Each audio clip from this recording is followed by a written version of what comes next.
So I have here candidate number 6. Hello, Kamusta ka? Kurt? Kamusta ka?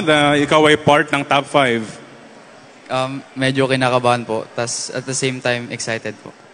So inhale and exhale. This is your question. I'll be repeating it twice in English and isa sa Tagalog. Describe your generation. What is your generation's biggest challenge? And as Mr. San Manuel, how will you conquer this challenge? Describe your generation. What is your generation's biggest challenge? And as Mr. San Manuel, how will you conquer this challenge? Ilarawan mo ang iyong henerasyon. Ano sa tingin mo ang pinakamalaking problema na kinakaharap ng inyong henerasyon? At bilang Mr. San Manuel, paano mo ito ma-overcome or mariresolbahan? Thank you po sa question.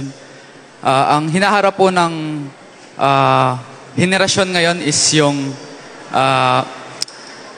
marami na yung mga nalululong sa mga addictions, hindi po ba?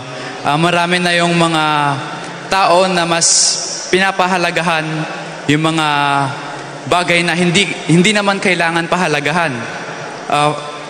Andun na mababago po ito sa pamamagitan ng spreading the word of God and tell the truth that God is the only way to be para maging mas maganda ang henerasyon na ito.